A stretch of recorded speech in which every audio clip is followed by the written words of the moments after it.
Okay. Okay. So Brian, I'm recording. Great, thank you.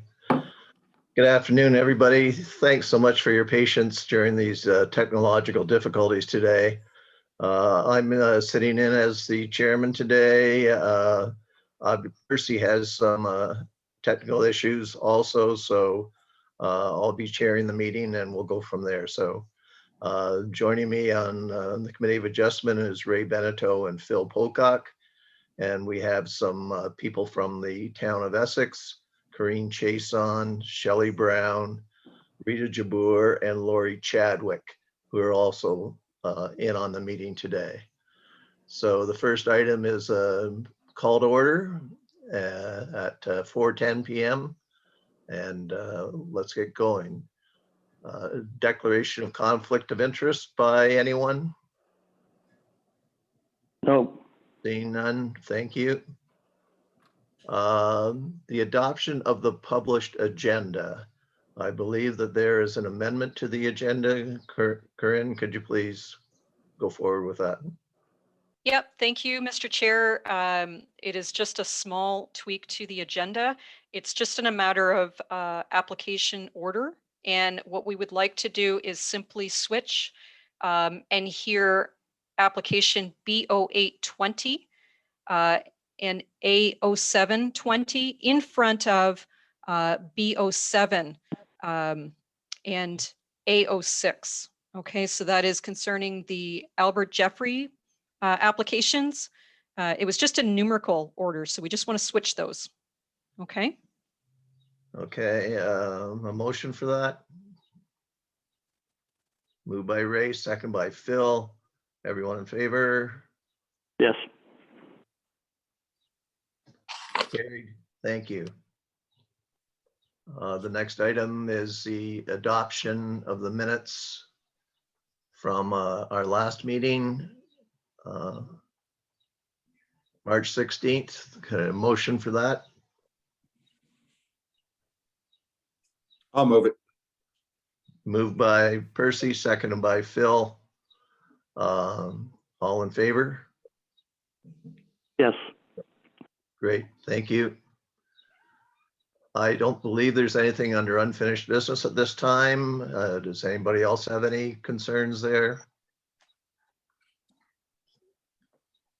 Okay, we'll get into the real meat of the agenda now. The very first one is 6.1. And it's the application by Fernando Maria Pedro. So Corinne, are you going to please make your presentation? I will. Thank you, Mr. Chair. Rita is we'll just give her a second to get the PowerPoint presentation up. And I'm going to see how quickly I can run through these for you gentlemen today. Okay, so the first application up is B0521 A0421. That is for Fernando and Eugenia Pedro. Property is 2430 County Road 20. And the official plan designation for this property is rural residential and agricultural. And the zoning is residential R1.3 and agricultural A1.1. So here in the slide, you can see the official plan designation on the one side. That's the schedule for the official plan designation, and the other one is for zoning. You will notice the property highlighted in black on both these schedules. And on the one side, that beige area that's showing is the rural residential designation. And you'll notice that the property is actually split zone or split designated. Okay, so it's the beige area, rural residential, and the northern part is actually agricultural designation. Flip over to the zoning schedule and you'll notice the same thing. You'll notice that the lower part is zoned rural residential, and then that area that is clear where you can see right through the to the land is agricultural A.1. Okay, so the couple of items to notice on these two schedules. The blue area is industrial, and the red and pink areas are commercial. And then surrounding that is off to the right side there is is basically Harrow. Okay, so you'll notice here that this is in a bit of a transitional zone. So you got the industrial to the north, the residential to the side, you got some commercial there, and then you have this appendage here that sticks out that shows where this rural residential is, but it's outside of the settlement area. Okay, so just keep that in mind. Next slide, please. So what's the proposal? So the applicants wish to sever a new lot, which contains an existing dwelling, accessory building, and that purple area is 1.35 acres. The retained portion is vacant, and that is shown on the green area, and that's 2.94 acres in size. So the extents of the new lot would mostly be located within that rural residential designation and zoning. So that's shown again on the right side, that beige area. So due to the location of the existing garage and septic system, the applicants wish to keep the accessory building with the dwelling. So they are asking the committee to consider this lot layout. The new lot would therefore continue to be split zoned and designated that rural residential and agricultural. Next slide, please. So just some street views here. Existing house shown on the left, existing garage shown on the right, condition and location of the retained vacant parcel. You can see here at the bottom, again, no agricultural cultivation or use existing on that property at this time. Next slide, please. So the site conditions just show, again, that retained vacant lot. And at the bottom, these pictures show the basset drain and the size of the basset drain. So what we would be doing here is this severance for the existing house. You can see that on the bottom left-hand side, there is an access culvert for that, but the retained portion would not have an access. Therefore, this would be a condition of severance that a access be installed. Just that top corner there, you can see the dotted line that I've done on the air photo there. That is showing that this lot being created would poke into that agricultural designation or the agricultural zoning area. Next slide, please. And my computer's just having a bit of a pause for a second. Okay, there we go. So just showing the proximity again to the town of Harrow, this is right next door, site being just outside that settlement area. This block of rural residential sites to the west and to the east were all existing prior to amalgamation. That's 1999. There was one small lot that was created right next door, and that was in 2008. So the photos show the character of the neighborhood. They're large, narrow lots. Some are deeper than others, and there is that one small lot next door. Next slide, please. So we'll just do a quick run through of the considerations of policy here for consent. Does the application conform to the policies of the PPS?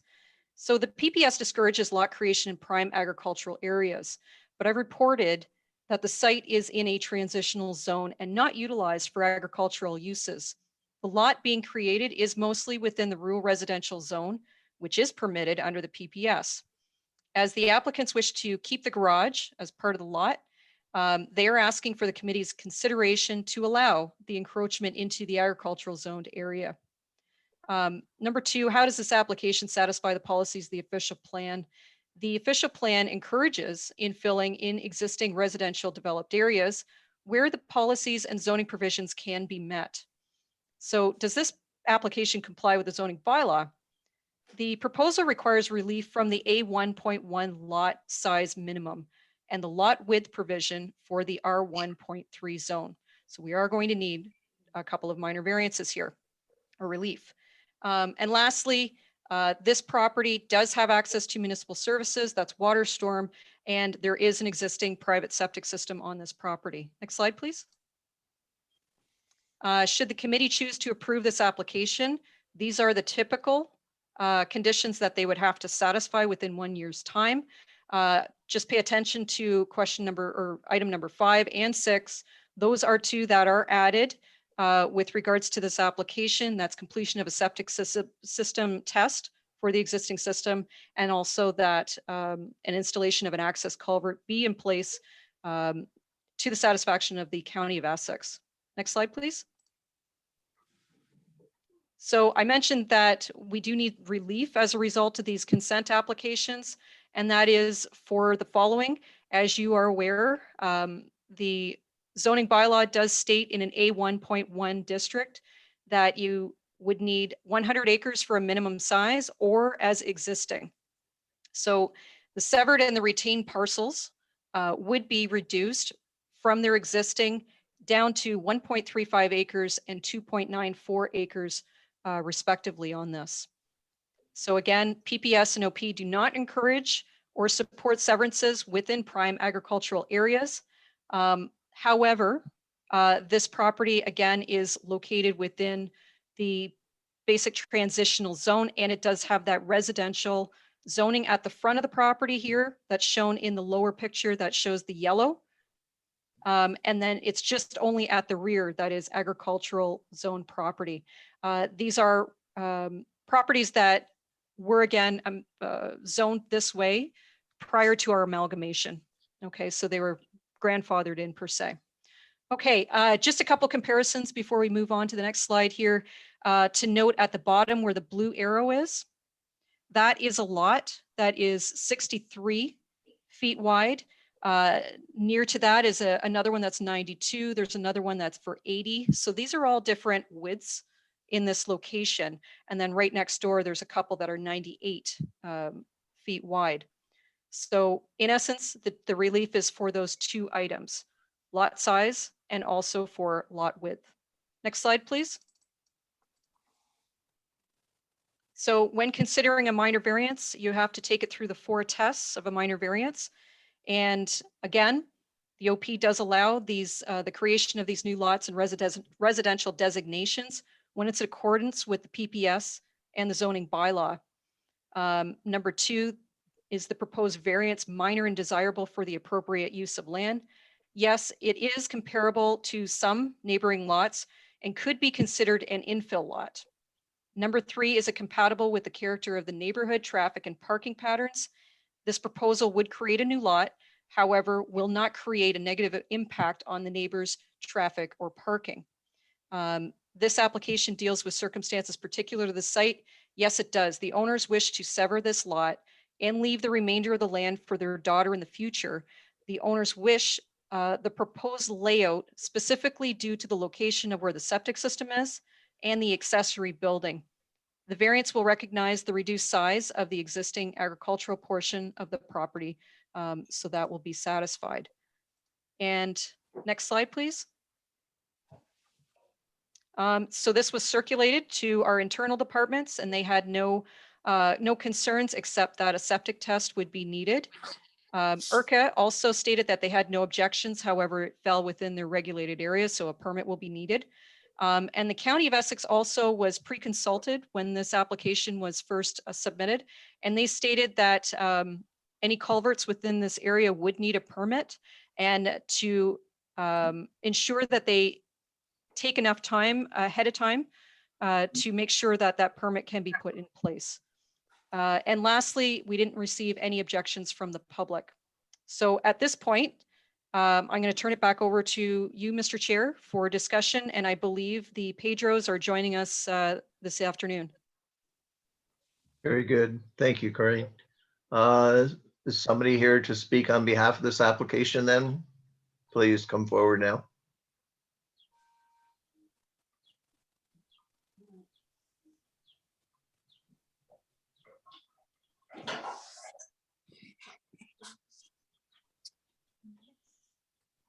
Hi, I'm Eugenia Pedro. I'm here listening to the presentation. Thank you so much, Corinne, for all that. And I appreciate if you guys take in consideration both applications, because the land is, I didn't even know was agriculture. I thought it was all residential, but you guys are the ones who have to make the decision. Thank you.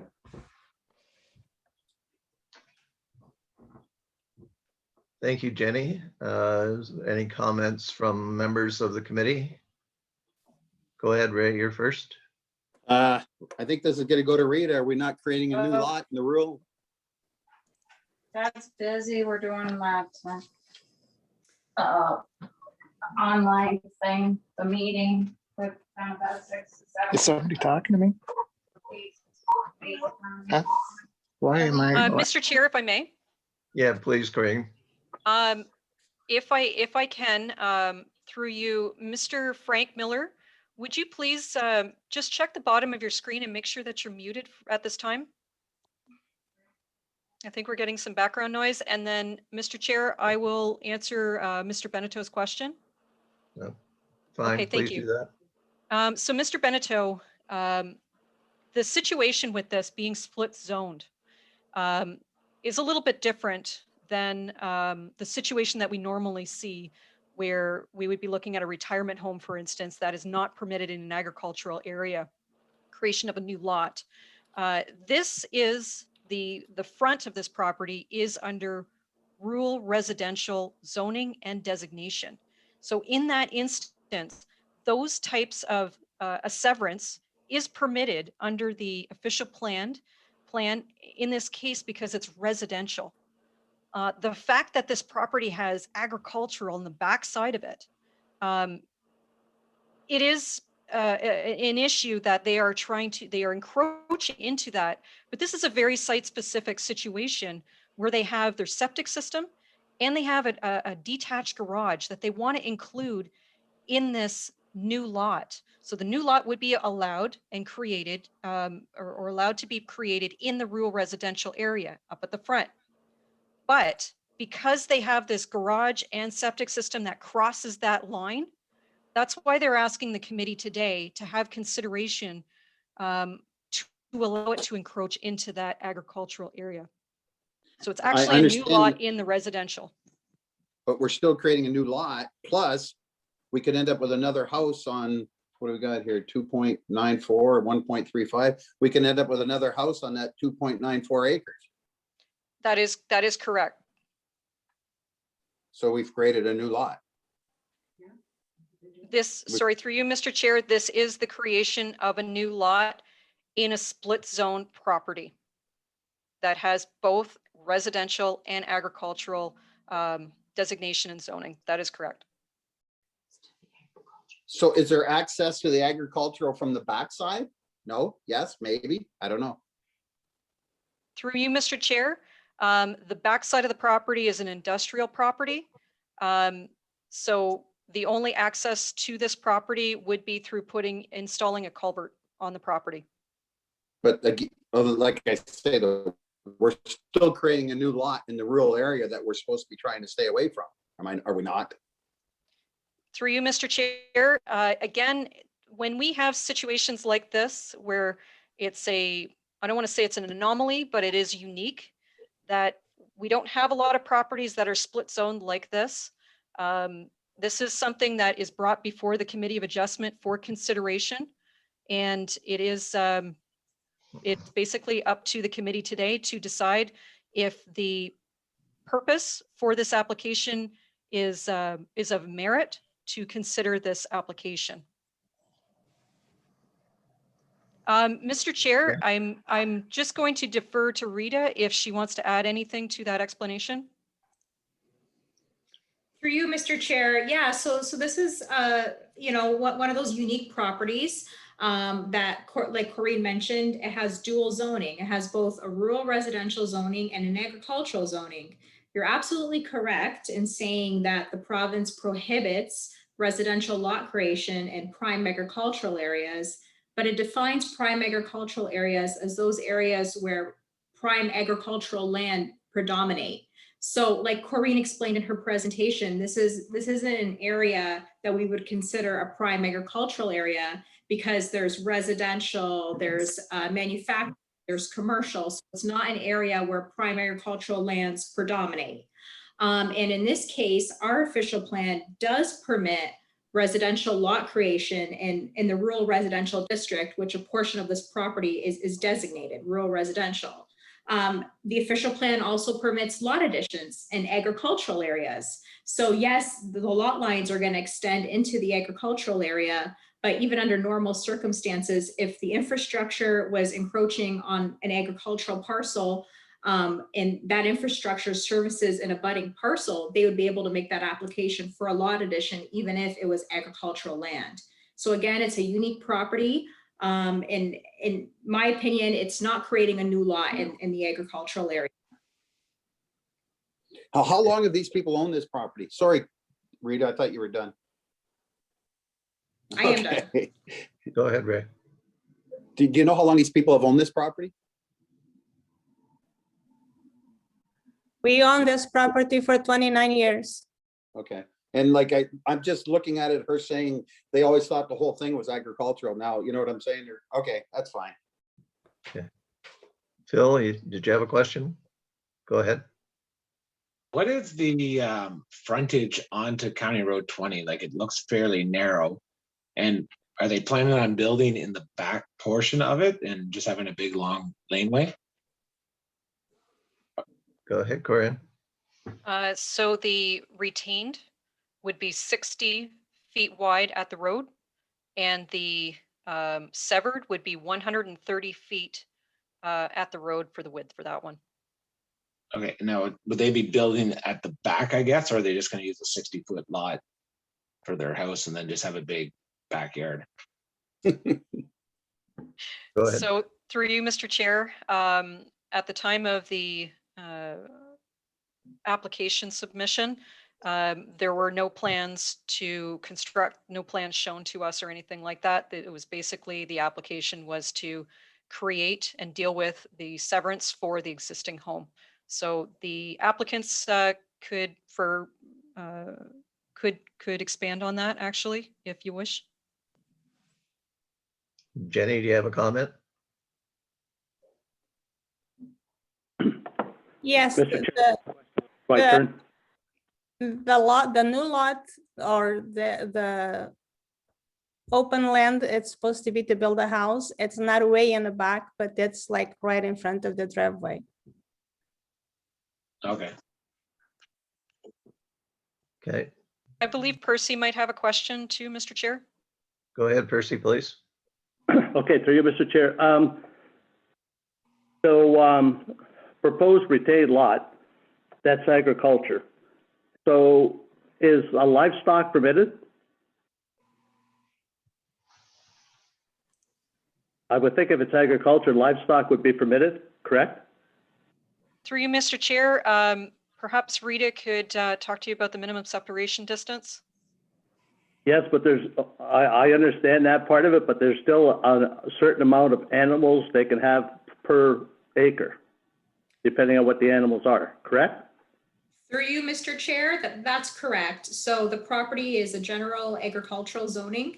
So they would be permitted animals because that's normal agricultural operation. And the ratio that we have in our bylaw is 1 animal unit per acre.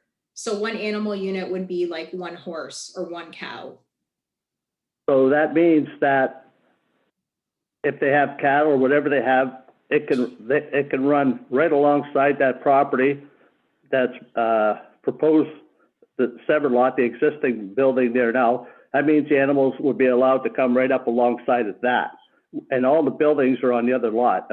Is that not correct?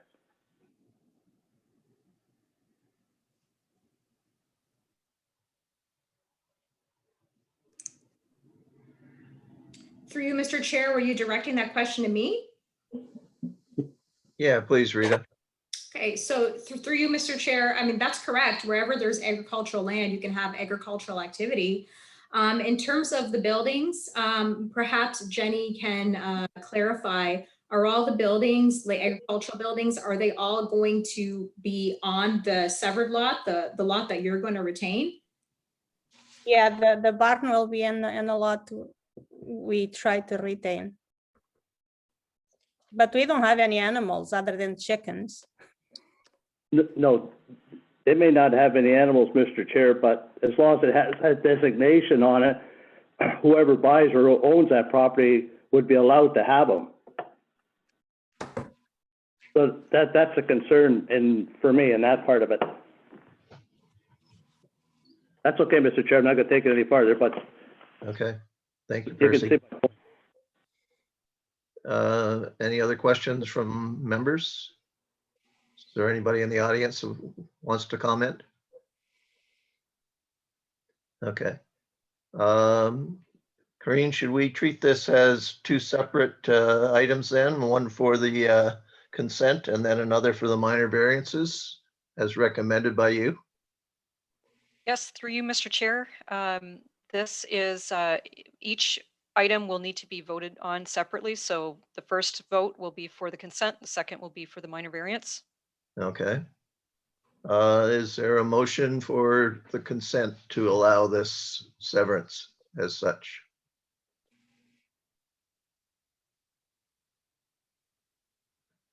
Nobody's prepared to make that motion?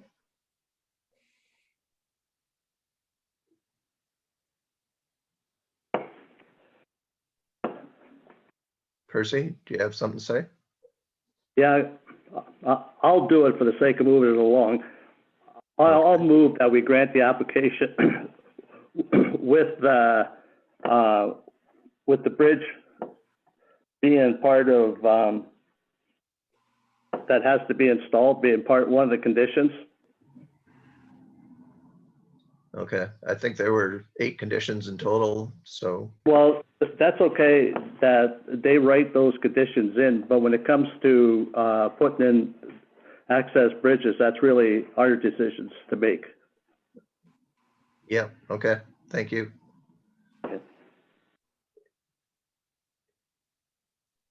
Do I have a seconder for that motion? Seconded by Phil. Thank you. All in favor of the motion as presented? I'll support it. Phil? Ray? Opposed? Opposed? I support. Thank you. That's for the first one. The second one is the minor variances had listed in AO 421. A motion for the minor variances has presented by Corinne. I'll move the minor variance as well. Thank you, Percy. Seconder for that motion by Phil. Thank you, Phil. All in favor of the motion as presented? Yes, Percy, Phil, Ray is opposed. I support. Thank you. Motion passes. Thank you, everyone, for your input. We'll move on to the next, which is item 6.3, the application by Frank and Carol Miller for 1277 Gore Road. Corinne, you want to speak on this, please? Yep. Okay. Thank you, Mr. Chair. And the property in front of you is 1277 Gore. And that property is 81.82 acres in size. And the applicants who own the property, their main farming operation is located in Amherstburg. So they have submitted an application deeming this residence and the outbuilding to be surplus to their farming operation. So they wish to do a surplus dwelling consent today. So the OP designation, agricultural zoning category is agricultural A1.1. Next slide, please. Okay, so the proposal is to create that surplus lot shown here in purple, and it's 1 acre in size. The farm lot and the surplus dwelling have access to Gore Road, and the surplus dwelling is habitable. It's hooked up to municipal water, and it will need a septic inspection as a condition of the, it's a typical condition of the approval. Next slide, please. Just some street view pictures of the property. You can see here the surrounding agricultural area, and that is the house, and it is currently habitated, and the outbuildings in the back there. Next slide, please. And perfect. Okay. So in considering an application for consent, the committee should have regard to the following. PPS defines a residence surplus to a farming operation as has to be habitable and rendered surplus to the needs of the farming operation through consolidation. This farm lot is being consolidated with Mr. and Mrs. Miller's farming operation in Amherstburg, and therefore this PPS criteria has been satisfied. And number 2, how is the official plan satisfied? 1 lot creating consent will be permitted for a surplus dwelling on the condition that no new dwellings are permitted on the retained, and the size of the surplus dwelling is not greater than 1 hectare. Surplus dwelling has to have an inspected septic system and comply with party to the building code, and it has to be in habitable condition. And lastly, the zoning bylaw is satisfied through the minor variance application that has also been submitted with this application. Next slide, please. These are the typical conditions of consent that would be applied to this application. And you'll notice there, number 5 is that inclusion for the septic system test report, should the committee approve this application. Next slide, please. So let's talk about the minor variance. So after, as a result of the surplus dwelling severance, the relief for this property would be for the property being reduced to 80.82 for the retained, and the surplus being severed for 1.1 or 1.0 acres. And the relief that would be needed also for this application is for the lot width. So you're showing here that the lot width is 165 feet wide. The provision in the zoning bylaws states that you would need 200 feet for a lot in the agricultural zone. Next slide, please. So when considering the application before you for minor variance, you have to make sure that it passed the 4 tests. The OP does permit surplus dwellings, and as long as their criteria satisfies the zoning, and the dwelling that is habitable and it is of a specific lot size that is sufficient to accommodate the septic services, especially if an upgrade is needed. So therefore the official plan policies are satisfied. And is the zoning or is the variance minor and desirable for the appropriate use of land? Lots within the A11 zone district, they do vary greatly. So no new development is being proposed on the severed or the retained parcels. And again, this is as of lot consolidation that they are stating that this is for a surplus to their needs. So lastly, is it with the established character of the neighborhood and so forth? Yes, the dwelling and infrastructure are existing, so there will be no negative impacts anticipated. And further, the variance deals with circumstances particular to the site. The variance is necessary for and to accommodate the consent application. And last slide, please. So we did not receive any objections to these applications from internal or external agencies, and we did not receive any public objections to this property, this proposal either. So at this point, I'll turn it back over to you, Mr. Chair, for discussion, and I do believe the Millers are joining us today. Very good. Thank you, Corinne. Mr. Miller, would you like to speak on the application, please? Can you hear me? Yes. Yes. Well, this is a farm that I've bought 10 years ago, and I had the house rented, but the tenants are leaving now, and I think it's time to sell. So I'm proposing to get the house as a surplus dwelling severed and retain the rest of the farm to farm. I farm a few properties around that area, and I'd rather just concentrate on farming than being a landlord. So Thank you. I'll leave it to you. All right. Questions from committee members? You know, I got one, Brian, so. Sure, go ahead, Ray, please. Shelley, can you bring the pictures back up of the pictures of the house and that, please? Or whoever's got the pictures.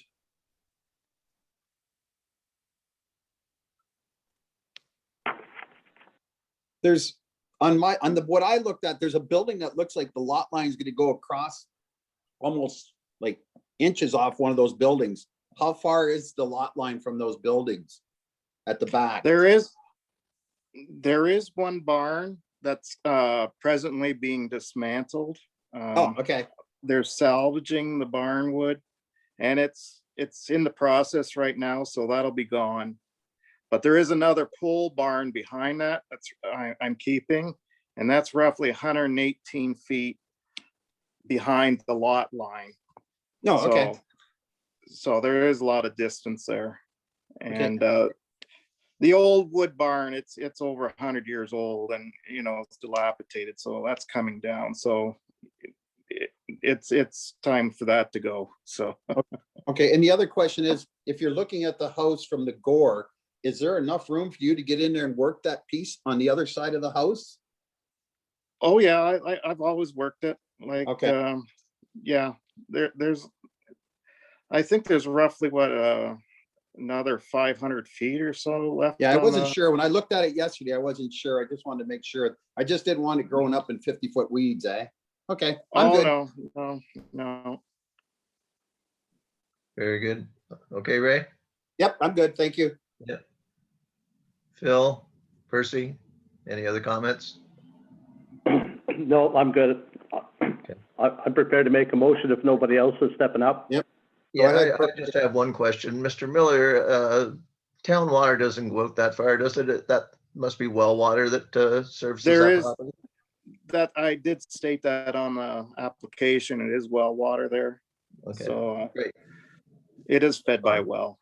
That's all. Yeah, that's fine. Thank you. Mhm. All right. I'm looking for any other comments from anyone who's attending today? Okay, can we have a motion to accept? I'll make the motion. I'll go ahead with make the motion to go with it. Okay. The consent and the minor variance, Ray? If we can do them both, yeah, I don't have a problem with that. We have to do them separate. Okay, then We'll we do gotta do them separate. separate. Okay, we'll do the consent first. Moved by Ray, seconder. I'll second it. I have a question though. Sure, go ahead, Percy. Okay, he is dismantling the old barn, but as a condition, we should have that barn is complete by the time the deed is stamped, it's completely removed. If Mr. Beneteau wishes to include that in his motion. I don't have a problem adding that if we can.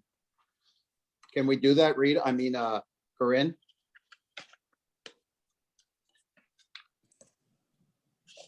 We'll add it in. Okay, All right. All in favor of the motion as presented? Yes. Thank you. And another further motion with regards to the minor variance? I'll make that motion too, Brian. Thank you, Ray. Seconder, please. Thanks, Phil. All in favor of that motion as presented? Yes. Great, passed. Thank you. Thank you, everyone. Thank you, Mr. Miller. Thank you. Thank you. So next up on the agenda is where we amended the original agenda, and it's the application by Mr. Jeffrey. And Corinne, if you want to talk about what's happened here. And we're going to do basically the north application first. Yep, that is correct. Thank you, Mr. Chair. So the property is 5342 5th Concession Road, and the official plan designation for this property is agricultural, and the zoning is agricultural A1.1. So the total area for this property is only 5.83 acres, and the severed is only 0.79 acres, and that's the purple area that you're seeing on the screen. The owner wishes to sell this property to the neighboring owner, Mr. Ken Derbyshire, and he lives at 5383 Walker Road. Mr. Kenneth Derbyshire is also joining us today, Mr. Chair, and he will be speaking on Mr. Jeffrey's behalf as his agent today. Next slide, please. Just some property views here. The blue arrow shows the back of Mr. Derbyshire's house, which the grass field that you see in the foreground will be added to. The area has not been under agricultural cultivation for a long period of time, and Mr. Derbyshire wishes to use this lot addition to his property in order to plant an orchard, which is deemed agricultural use. Next slide, please. So when considering the consent policies, we have to look at the provincial policy statement. There is no conflicts in this because this is deemed a lot addition and small boundary changes like this of 0.79 acres is permitted, and this will be used for agricultural purposes. Number two, the official plan. Lot additions are permitted in the agricultural designation for technical and legal purposes, and again, small boundary changes. This being used as an agricultural orchard will be utilized hopefully as soon after the application is approved. And then lastly, the zoning bylaw, the minor variance is necessary to reduce the existing farm lot size of 5.83 acres to 4.04 acres. Relief being requested is the 0.79 acres. Next slide, please. So because of this consent application, we have to consider a minor variance, therefore, for these two, for the relief, for reducing that agricultural property down by that 0.79 acres. So again, as you all know, the provision in the zoning bylaw does state that it's 100 acres as the minimum for a lot size in the agricultural zone or as existing. So every time that we have a consent application in the agricultural zone, that minor variance usually has to go with it. Okay, next slide, please. So when considering that minor variance application, let's just do the quick rundown. So number one, general intent of the OP and the zoning bylaw are maintained. Yes, lot additions for technical purposes are permitted. The small reduction in farm lot is considered minor, as in number two. The variance will not impact or negatively affect the neighbors on the north and south side of this property, and lots do vary in the agricultural district. No agricultural land will be taken out of production as a result of this severance. And number three, is it compatible with the character of the neighborhood? This area is a cluster of both a smaller agricultural area or lots and rural residential lots of the all sorted sizes. No changes are proposed to the existing land uses. And number four, the variance deals with circumstances particular to the site. The variance is necessary to accommodate the resulting reduction in the retained farm lot size only. Next slide, please. And the conditions of consent, should the committee choose to approve this, they will have to satisfy these items here. And number five is the only one that's unique to lot additions. Covered parcel will be consolidated with 5383 County Road 11. All these conditions need to be satisfied by April 20th of next year. And last slide, comments and actions. These were circulated to the internal and external agencies. We received no objections from the Conservation Authority, and we did not receive any objections from the public with regards to this lot addition. And I'll turn it back to you, Mr. Chair, at this point. And I believe Mr. Ken Derbyshire is with us today. Thank you, Corinne. Mr. Derbyshire, would you like to speak with regards to this application? Yes, please. I'm on the verge of retiring and I would like a little bit of agricultural land to do a little bit of, I want to put some trees up, orchard trees. Right now, there are several pine trees there. They're not coming down. They're staying, they're existing. There's some shrubs I'm going to take down, but the main thing is I'm going to plant some apple trees and hopefully pear trees if they grow there. I'm not sure what'll all grow there, but I'm going to talk to the agricultural people down on down here and see what will grow and what will not grow here. But that's my plan. Very good, thank you. Questions or comments from committee members? Ray? Well, I do have one. Am I missing something? Is there going to be a piece left at the back of this property?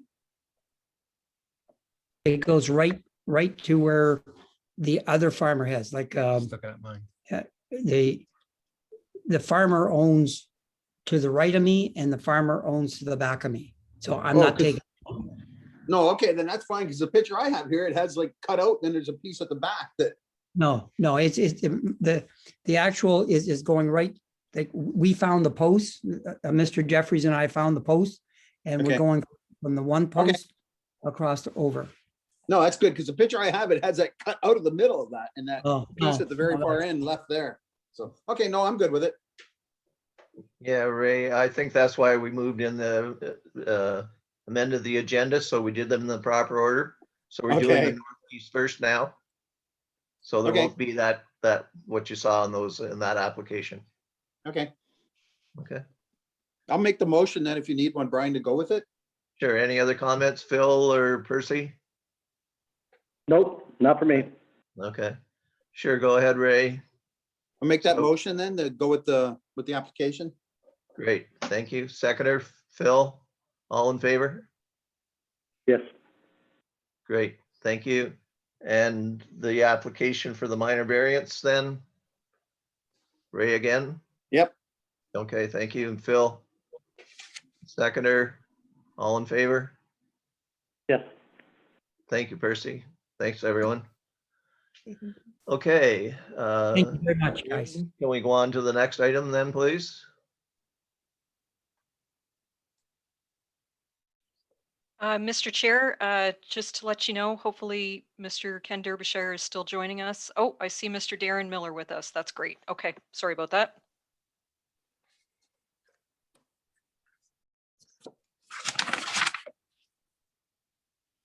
Okay, so the next application on the docket, you'll notice that it is the next consent just below Mr. Ken Derbyshire's the lot addition there, with Mr. Jeffries.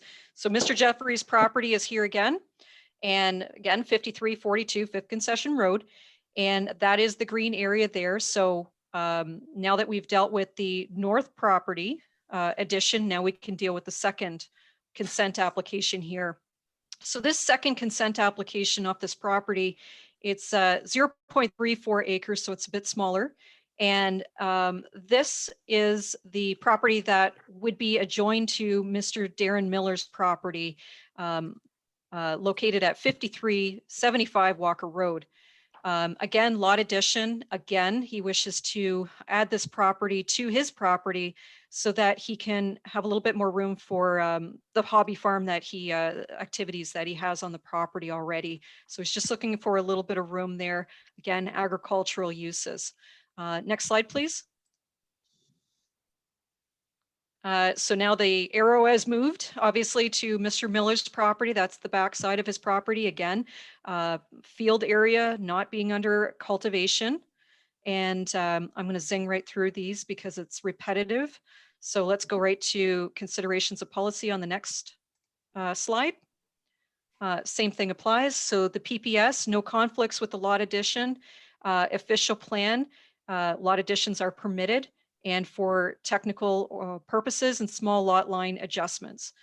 So the adjacent owners wish again for this to be used for hobby farm uses. And lastly, the zoning bylaw, the minor variance is necessary again to recognize that reduction in the agricultural portion that we're starting with. And now it's going to be of that smaller size. Next slide, please. So again, this triggers that minor variance that I just spoke of, that reduction in the 100 acres or as existing. And then also that relief being that it's for the retained, it's going to go from 5.83 acres down to 5.49 acres. Next slide, please. And running through the 4 tests, same as the last application. Is it desirable and appropriate for the land use? Yes. They are going to be continuing using it for agricultural purposes. Is it compatible with the character of the neighborhood? Yes. Again, we did not receive any objections from the neighbors in this case. And thirdly, the variance deals with circumstances particular to this site and development. We are presenting this minor variance because of the relief that is necessary to reduce those agricultural lots, or this agricultural lot. And again, this is not taking agricultural land out of production. Next slide, please. Typical conditions of consent, again, as is the previous application. Again, to be consolidated, this parcel will be consolidated with 5375 County Road 11, and all conditions need to be met by April 20th of next year, should the committee approve this application. Next slide, please. Comments and actions. Again, circulated. and no objections were received from internal, external agencies, or from the public. At this point, I'll turn it back over to you, Mr. Chair, for discussion, and I believe Mr. Darren Miller is joining us. Thank you, Corinne. Mr. Miller, would you like to comment on your application here, please? On this application? Okay. I have 2 large breed dogs, very small yard. They need room to run, and going to plant some lettuces. I have some pet tortoises, and they eat a lot, and a greenhouse for in the winter and in the field in the summer. And that's about it, guys. Thanks. Okay, thank you. Any comments or questions from committee members? Any comments or from anybody else in the audience? All right. Corinne, okay, can we have a motion then for consent on this application? Mr. Chair, I'll move that we grant the application. Thank you, Percy. Second, I'll Bill. Support. All in favor of the motion? Thank you. Yes, Motion passed, and a motion for the minor variance. I'll make the motion. Thank you, Ray. Seconder? Phil? All in favor of the motion? yes. Great, thank you. Corinne, will there have to be some adjustment to the lot sizes that are mentioned here with the retained lot of Mr. Jeffries because of the order we've done the application? So in the minutes to make it right, will the second application actually come out of the reduced lot size?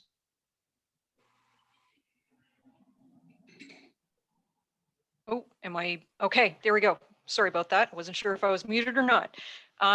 So Mr. Gray, I'm not quite sure if I understand your question. Could you, Yeah, so State that Mr. again. Jeffrey's lot started as being 5.79 acres. We did the first application, took 0.79 acres off of it.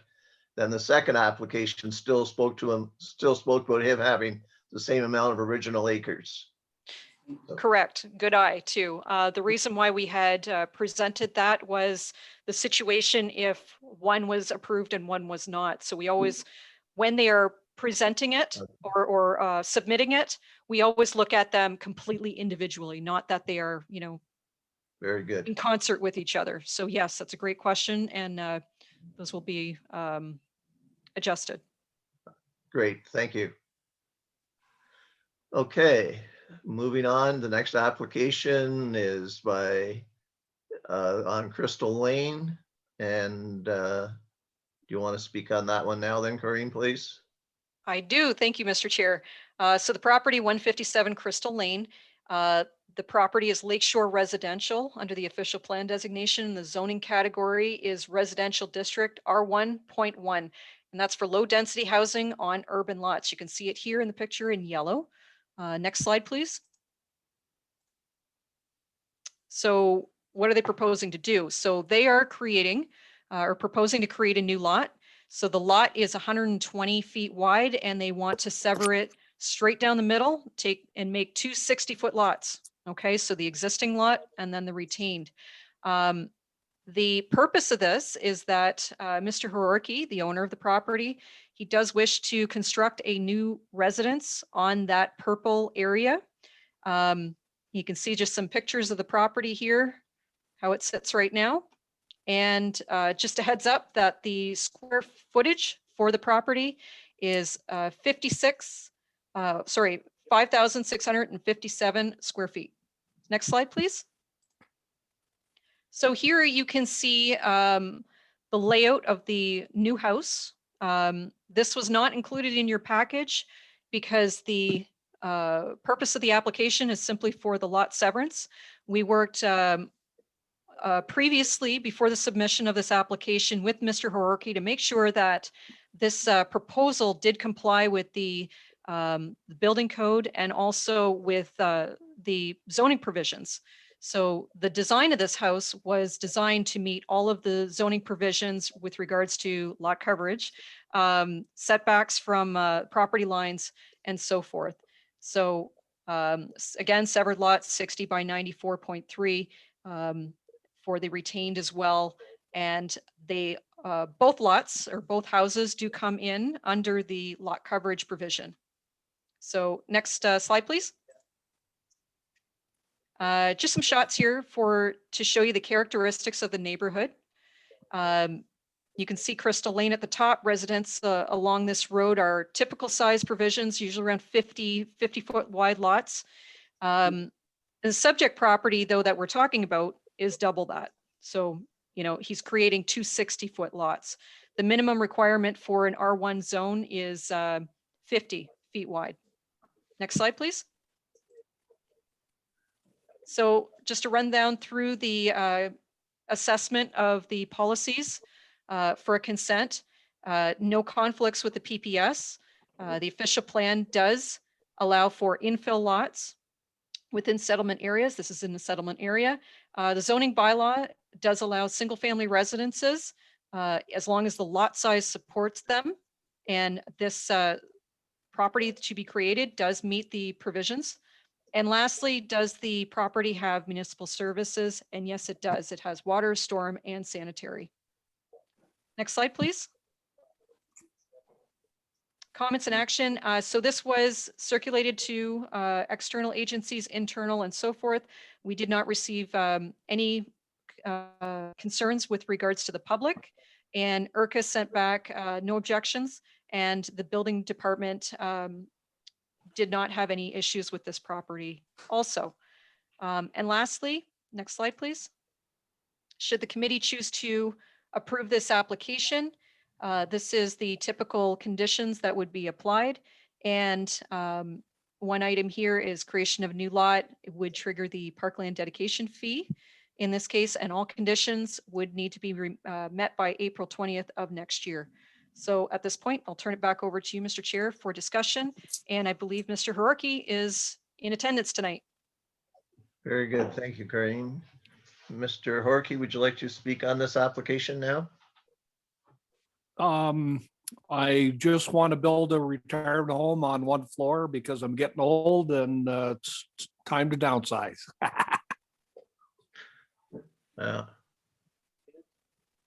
Thank you, Greg. Any questions from the committee members with regards to this application?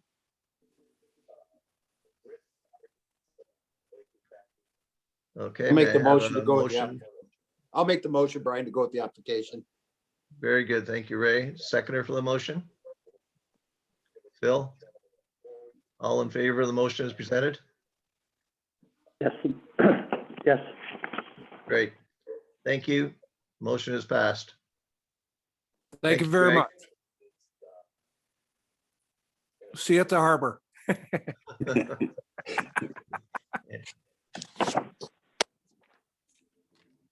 All right, the next item on the agenda is the application from Julia Gomes and Corinne, do you want to walk us through this application, please? Okay, thank you very much, Mr. Chair. So the next two applications concern the same property. So what we're going to deal with first is an application for a lot addition first. And Miss Julia Gomes is the owner of the property, as you stated. It's 5342 5th Concession Road. I think I have an error on my, sorry about that. It's actually 6. Do I have that on that one too? I'm sorry, I made a mistake there. Sorry, the property is 648 Queen Street in Harrow. And that's the property that's showing here in black. So what it is I've done 2 snapshots, one of the official plan designation schedule on the left side, and then the other one is the zoning bylaw on the right side. And what you'll see here is the different coloring of the zoning and the designations. So again, on the left, you'll see in purple, and then on the right in red, those are commercial designations and zoning. The yellow is residential designation, and the zoning for it is residential 2.2, and it actually has a holding zone symbol on it, which basically is in place to ensure any future development on the subject lands proceeds through an application of removal of holding, as well as any future development on that property needs to go through proper Planning Act applications for prior to development. So this property is located within the settlement area of Harrow, and this property is zoned and designated for future residential development. But at this point in time, the proposal, in the next slide, please, is just before you here. The lot addition that we're talking about first is that purple area that's shown there, and it's going to be added to 600 Queen Street, and that is owned by Mr. Arthur Gomes. Okay, so this property, it's only 0.5 acres in size, and the retained in green is 25.31 acres in size. Next slide, please. So just some property shots here showing 600 Queen Street. This is Mr. Arthur Gomes' home. This is where the lot addition would be added to. And in the bottom left-hand corner, you can see the vacant land that this property is. Next slide, please. When considering a consent, we need to consider all of the policies involved. The provincial policy statement. This proposal is consistent with the PPS policies for severance. This is in a severance within a residential zone and designated area. The official plan is satisfied in this case because lot additions are permitted in residential designations. And the property is a service lot already. There's no adverse impacts to the neighboring properties because of this lot addition. And the zoning bylaw, we've gone through the zoning bylaw, and this lot addition will not affect any provisions with regards to the size of it. However, we were contacted by Mr. Kevin Carter of the chief building official, and he did note that this lot addition is tied to the reason that Mr. Gomes does need to do some property standards issues. Okay, so right now he stores some equipment and so forth or whatever outside. He does need to adhere to the property standards provisions in the zoning bylaw, and that's why he wishes this lot addition in order to construct a new structure, a new accessory structure on the property. Okay, so conditions of consent. Should you approve this application, these are typical except for, I'm just going to put your attention to number 5 and number 6. So Mr. Kevin Carter did ask if we can include the property standards condition be rectified to the satisfaction of the Building and Bylaw Enforcement Division. And number 6, that the holding zone provision be removed from the severed portion prior to stamping of the deeds. So at this point, I will turn it back over to you, Mr. Chair, and I do believe Mr. Arthur Gomes is joining us today. Very good. Thank you, Corinne. Hi there, Art. And Rodney. Good to see you. Would you like to speak on this application now? Yes, how are you? Yeah, thanks for reviewing the application. Really, the main reason is I'd like to put up a building to house some of my antique vehicles, and I don't believe I have enough space given the percentage of buildings to property to do that. So, you know, asking for that extra property to do that, and the cleanup would be part of that, of course, because I'd rather have things inside than rusting outside. So that's pretty much it. Okay, thank you, Art. Any questions from committee members? I have one, Brian. Phil, I think, was first there, right? That's fine. Go ahead. Go ahead, Phil, please. What's the size of the building you're going to be putting up there? I had thoughts of 30 by 60 approximately. Pole barn structure. Okay. Okay, that was what I was wondering. Okay. Ray, please, go ahead. Can we put, through you, Brian, to Rita or Corinne, can we put that 5th condition on there? Like, I mean, this isn't the property standards committee, you know what I'm saying? And I don't know what he has, if he's got farm equipment out there, we can't make him build a shed to put it in, you know what I'm saying? Through you, Mr. Chair, you can put any condition you feel is reasonable. Even one like that, Rita? If you believe it's reasonable, then you Okay. can. Yes. Okay. But, oh, sorry. Through the chair, what are, if you're gonna put a 15 by, an 1,800 square foot, pole barn up, will they have to come back for a variance on that as well? For the size? Yes, they would. So the structure that they're going to build has to comply with the zoning bylaw. And it's a residential lot, so it's really limited to 750 square feet. Okay. So the applicant should be aware of that now. Okay, go ahead, Ray. The only, I don't have a problem with the conditions. The only problem I have is putting a condition like that on somebody right now for him to be able to get everything done, because it's so hard to get lumber right now. It's so hard to get builders. It's, you know what I'm saying? I know guys right now that are waiting 8 and 9 months for a contractor to come in and build a shed. It's a condition that I don't know if it's reachable. You know what I'm saying? Yeah. Yep. So through you, Mr. Chair, that's understandable, and reasonableness is tied to if they can do it in a timely fashion. So can they do it within a year? But we're not asking them to actually build a pole barn. What the condition relates to is that they clean up that portion of their property that they're going to sever. So there's a lot of material outside. So they wouldn't have to build a pole barn, but they'd have to clean up the property. Okay, I see what you're saying. Okay. Yeah. Okay, thank you. Yeah. Yeah. So I understand what they're talking about there now. So the condition's going to be that you've got to clean that up. If you can put it in the pole barn that's constructed, that'll be great. But if not, you're going to have to do something with it within the year. Yeah, that's fine. The purpose was to clean up, but I mean, there's some things I would like to save, so I need a structure to house those, that's all. But the purpose is to clean up, even, future possible, housing, it's definitely gonna be done. So you're saying within the year, that should be feasible? Yeah. Percy, do you have any comments? A lot of it was covered, and yes, I think even a year having to build that pole barn, even the way construction is, I'm sure that could be accomplished. But yes, clean up the property, definitely. Okay. All right, any further comments from anybody?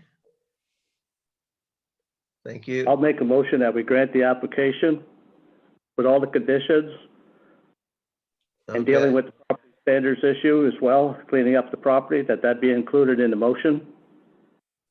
All right, do we have a seconder for that motion? Second by Ray. All in favor? Yes. Thank you, everyone. Okay, Corinne, you want to talk about the second application then now, please? Okay, good. Moving right along.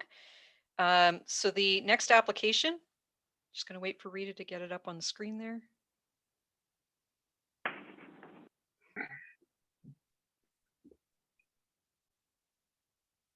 Okay. Okay, perfect.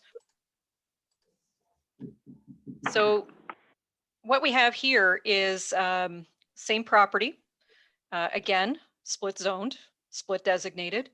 And what we have though is the area that's going to be severed is in purple, which is a vacant lot. And the vacant lot there is, again, they wish to sever this property off simply to prepare it for future development, okay? And you'll see there that the green area on the screen is the retained and the purple area is the severed. Okay, so I'm just having a little bit of lag in my computer again. More technical difficulties today. Perfect. Next street, or the street views are next. Yep. So you can see here, it's the vacant field. And in the bottom picture there, you can see that they wish to keep that existing residence. That's going to be the retained with those outbuildings. And Rita, if you want to just go back one slide for a second. Oh, I thought it gave me a close-up. Nope. Okay. Nope. Forget that. We'll go to the next slide after that. Perfect. Okay. So just a bird's eye view of the surrounding neighborhood. You can see single detached dwellings along Queen Street with deep lots. Commercial businesses are located on the north side, and a residential subdivision to the north as well, the northeast. And just below this property is going to be future residential development that's on the south side. Again, all zoned for future residential development on this property. Okay, next slide. So does this application conform to the policies of the PPS? Yes, we report no conflicts with the provincial policy statement policies. And number two, how does this application satisfy the policies of the official plan? The OP does encourage infilling in existing residential designated areas. This is within the settlement area of Harrow. No development is proposed at this time on the severed or the retained parcels. A removal of holding zone symbol is currently in place over the subject property, and prior to future development proceeding on the severed parcel, that removal of holding would be, an application would have to be submitted, and along with all other applicable Planning Act applications to move forward with development on that property.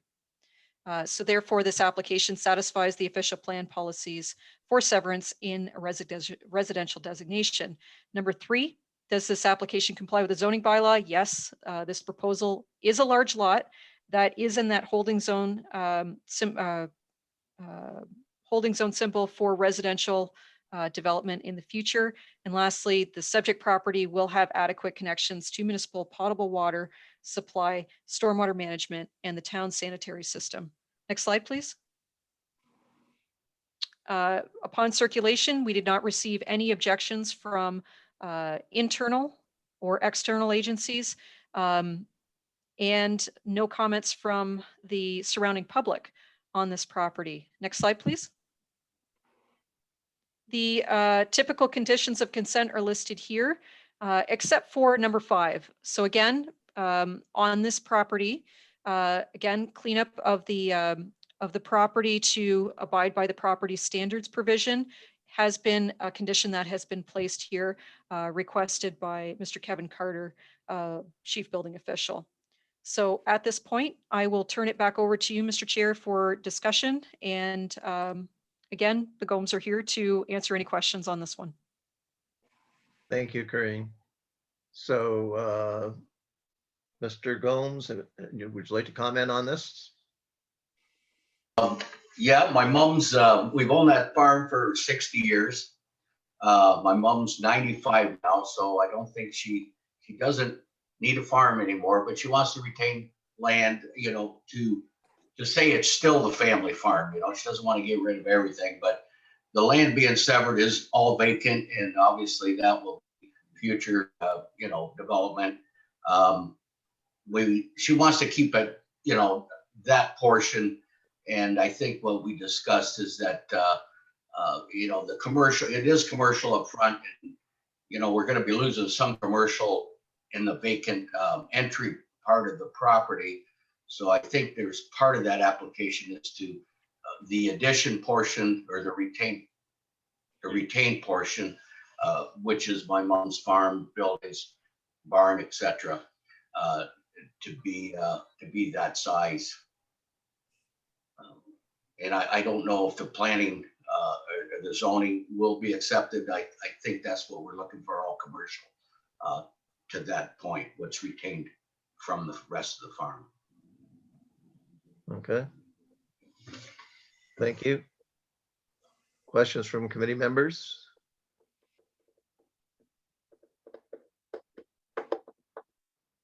Go ahead, Ray.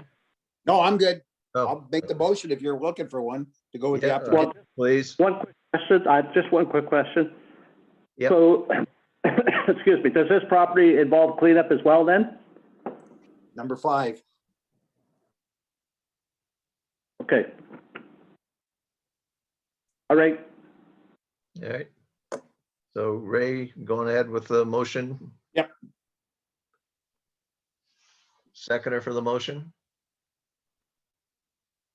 I didn't hear the motion. Oh, I'm sorry.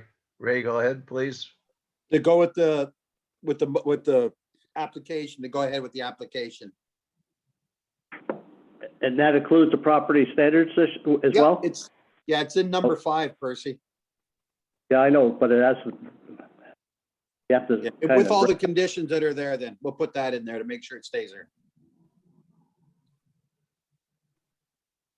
Okay, a seconder for that motion? I'll second it if Phil does it. Okay, thank you, Percy. All in favor of the motion as presented? Yes. Phil, Percy, Yes. I'm good. Ray? Yep, I'm good. Okay. Motion is passed. Thank you. Thanks, Art. Thanks, Rodney. Take care. All right, let's move on to the next part of the agenda here, which is going to talk about the OACA conference, I believe. Go ahead, Corinne, please. Thank you, Mr. Chair. So as we mentioned in the past, last month, I noted that there was a OACA conference coming up on June 8th and 9th. What we are looking for from you today is any interests for attending. So currently right now, we don't know what's going to happen in June with regards to lockdown and so forth. Hopefully we're out of this. Our intention was to bring everybody down to town hall to attend that session together so that we could actually have dialogue back and forth in the room and be live so that we could send in questions to the people that are running the training. So that might not work. That might not happen. So what we're going to do is Rita and I are going to register ourselves for the training for sure. But I understand that Rita, that there is money in the budget for 2 members of the committee to attend. So at this point, I'm going to just kind of pass it over to Rita. And I'm just looking for everybody to kind of think if they wish to join us for that day, or if you want, we will make accommodations to bring you in for a training afterwards. So Rita, do you want to chime in on that? Sure. So through you, Mr. Chair, every year OCA holds a really good conference, and the topics are related to severances in agricultural areas, legal nonconforming uses this year, all topics that we deal with on a monthly basis at our meetings. So as Corinne noted, it's going virtual this year, and I know that may not work for some people, and we don't know where we're going to stand in June. So it's actually the first week of June that they're hosting this. So Corinne and I will be attending for sure. We have money usually every year for 2 other committee members to attend. So we're gonna stick to what we normally do and open it up for 2 committee members. But the benefit of doing virtual conferences is we still have access to those materials. So once we can get you all back in a room, we plan on having a session with you to go over the material from the conference as well. So I'm not sure if you were provided a copy of that agenda for the conference. We need to register in terms of getting some discounts by end of April. But if you weren't provided with that agenda, then please let us know and we'll send it to you again. And then if you can please inform us within the next week or so of, if you want to attend, then we'll register you. Okay, Phil has his hand up. I think, Phil, you expressed some interest. Yeah, I would like to go if I can. Okay. The other committee members. Yeah. Mr. Chair, this is Lori, if I may. Yes, Lori, please. Thank you. Good evening, everyone. I wanted to just chime in and say that if we have more than 2 members that would like to attend, I certainly can take a look at our budget and would love the opportunity for more than two. And I know that's something that Rita and I do prepare in advance with our budget forecasting. However, we can certainly try to squeeze and make room in other areas of our budget if there are more members that are willing or would like to attend. So I don't want to just limit it to two, but two is there for budgeting purposes. We certainly would welcome more than two if all would like to attend. Great, thank you, Lori. Is there anybody else that would like to commit to attending at this point in time? It's June time. That's planting time. Yeah, okay. Percy? No, Ray said it, it's farming time. Yeah, all right. Well, I'm interested, but I'll take a look at the agenda before I commit. Thank you, Lori, for offering to expand the members, and certainly look forward to having a report back from you with regards to all the things that were offered there, which will probably be, we really hope we can have a chance where we can all sit around and have a chance to go over it. It would be wonderful. So let's hope that things clear up by then, and we can at least get the value from the conference. Thank you.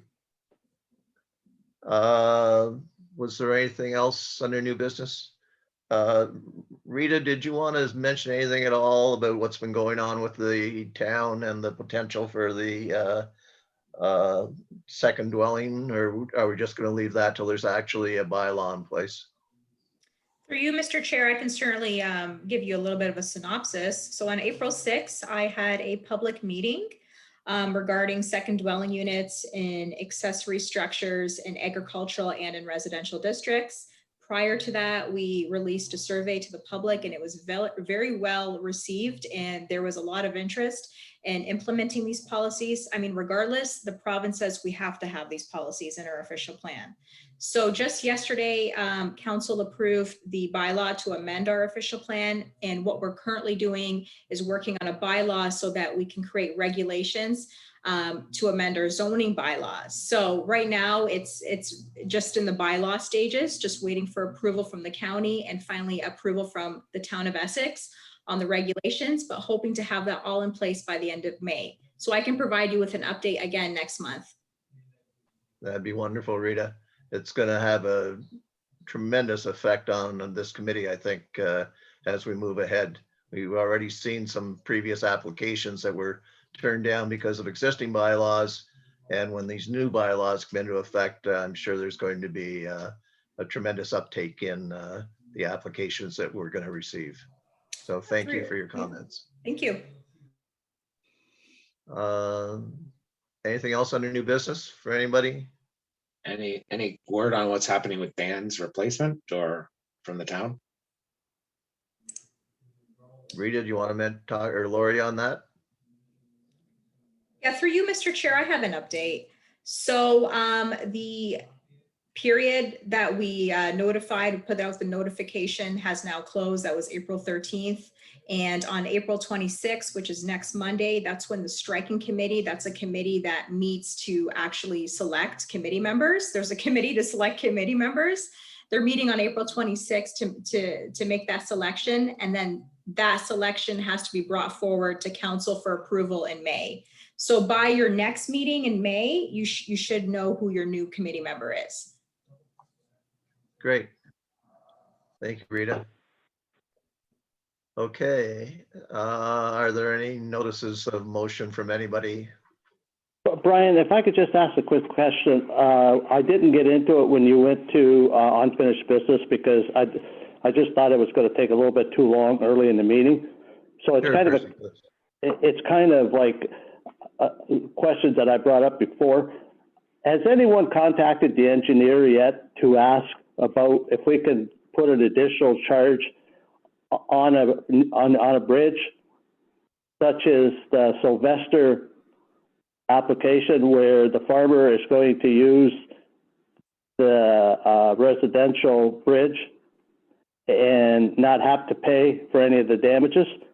Has anybody contacted an engineer and see if we can assess costs to him on that? And if not, do we need a motion to get someone to do it, or Is there a commitment from the town that someone is going to get an answer to that question? Through you, Mr. Chair, I believe we were going to contact Lindsay Dean, who's the drainage superintendent for the town, and talk about your question. But I think it'd be best if we can get it as a motion, so we're prepared with the actual task, the direction for the next meeting to come back with some information for you. Okay, well, I'll make a motion, but not to Lindsay Dean. Go straight to an engineer, because that's the way, that's the individual has to answer that. She's just a drainage superintendent. She's not going to be able to answer that question. So my motion would be to contact an engineer and ask that information. I'll support his motion. Okay, thank you, Ray. Is that who's in favor of that motion? Yes? Yes. Okay. Can you clarify the motion? I don't really understand what the motion is, besides getting an engineer cost of going over a culvert. Explain to him, Percy, how a bridge works. Okay, on a municipal drain, there's a cost assessed to all landowners. With an easement assessed on the Sylvester property, that they can use the residential owner's bridge. In the process, he will create more damage to that bridge than the owner of that residential property will. And he doesn't have to pay anything on it whatsoever. The full cost is borne by the residential owner. So what I want to know, if we can have a charge assessed to that farmer because he is using that bridge. But with the Sylvester bridge, as an example, that bridge is half owned by Sylvester and half owned by the property owner. So the cost should be 50-50. Like the property, no, I don't think the lot line on there went straight down the middle of the bridge, of the culvert. So I don't understand what the purpose of going to a engineer to find out an estimated 2021 cost of using a culvert will be, say, in 2050. Like, really, what does that matter to us? Like, I think it's kind of a waste of time and money. That's just my personal opinion. I don't think that on the Sylvester Bridge that's split down the middle. That bridge belongs to the residential property. It doesn't belong to Sylvester. I know the whole bridge doesn't belong to Sylvester, but the part of it does belong to Sylvester, I believe. If anyone can bring up if we can bring up the lot lines for that property, I thought that's how it was back when we had that motion in front of us, or that application in front of us. Yeah, so through you, Mr. Chair, I can certainly bring it up, but I think it'd be better if we just kind of reserve that to the next meeting, or I can send an email to the committee members and a phone call to you and Ray, because you don't use email, just explaining what that lot line was. I believe it was split down the middle, but I can't recall because it went to the LPAT. So I will look into that, okay? And let you know. Regardless if it's split down the middle or not, regardless, it doesn't deal yes. just with the Sylvester. It deals with future severances. That's right. Yes. So regardless, it's concerning easements. And the committee certainly deals with easements, and it's a good question. So I will start with our drainage department, and they'll certainly direct me to the right people. Thank you. That works for you, Percy. Okay, so sorry. So it's the direction to get eventually an engineer's comments with regards to it, right, Percy? That's what we're Yes, asking that's for. it. That's right, Mr. Chair. Okay. And Ray, you're fine with? Yep, I'm good with it. Has stated? Yep. Okay, and thank you, Rita, for offering to do that for our next meeting. But in the meantime, this is a motion that if it's passed, we'll go forward. So all in favor of the motion? Yes. I'll support it. Okay. Phil, opposed? I'm sorry. Support? No, I oppose. Opposed? Okay, thank you, Phil. No problem. Okay, well, thank you, everyone. Any other notices of motion? Motion adjourned. Thanks, Ray. Seconded by Phil. All in favor? Yep. Great, thank you. See you in May. Goodbye. Thanks, everyone. Thank See you you. guys. Bye. Yes.